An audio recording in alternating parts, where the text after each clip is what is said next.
আমি আজকে থেকে আপনাদের সামনে মিডিয়ার সামনে আগামী 2 বছরের সমস্ত রকম দায়িত্ব পালনের জন্য এবং মন থেকে কংগ্রাচুলেশন জানিয়ে আমি দায়িত্ব বুঝিয়ে দিলাম। আমার 2 ভাই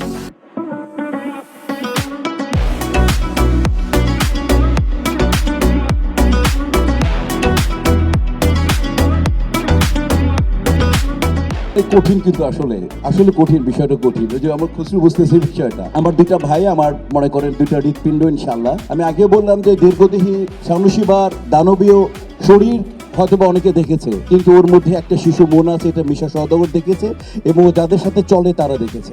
আমি বিশ্বাস করব এই দানবীয় তার বলিষ্ঠ এবং দানবীয় এই মেন্টালিটি এবং তার শিশুসুলভ আচরণ দিয়ে শিল্পী সমিতিকে ইনশাআল্লাহ সে তার অভিষ্ট লক্ষ্যে পৌঁছাবে। আমি বিশ্বাস করি জয় ইনশাআল্লাহ সবাইকে যে হারে ভালোবাসে, বড়দের শ্রদ্ধা করবে, সমসাময়িকদেরকে ভালোবাসবে এবং ছোটদেরকে স্নেহ করবে। শিল্পীরা এর চেয়ে বেশি কিছু চায় না। রাজধানীতে নিজস্ব জমিতে আমরা গড়ে তুলছি আপনার সুখের আবাস এডিসন রিয়েল এস্টেট। আমি আজকে থেকে আপনাদের সামনে মিডিয়ার সামনে আগামী 2 বছরের সমস্ত রকম দায়িত্ব পালনের জন্য এবং মন থেকে কংগ্রাচুলেশন জানিয়ে আমি দায়িত্ব বুঝিয়ে দিলাম আমার 2 ভাইকে।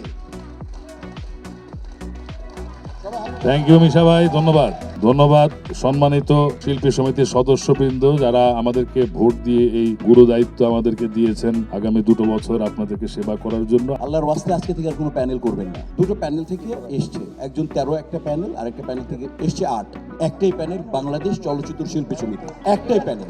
আমরা যখন মসজিদে যাই, বিভিন্ন পথ থেকে আসি, ইচ্ছা থাকে প্রভুকে প্রার্থনা করা, প্রভুকে খুশি করা। আমাদের সবার ইচ্ছা শিল্পী সমিতির উপকার হোক, বাংলাদেশ চলচ্চিত্রের উপকার হোক। Thank you very much.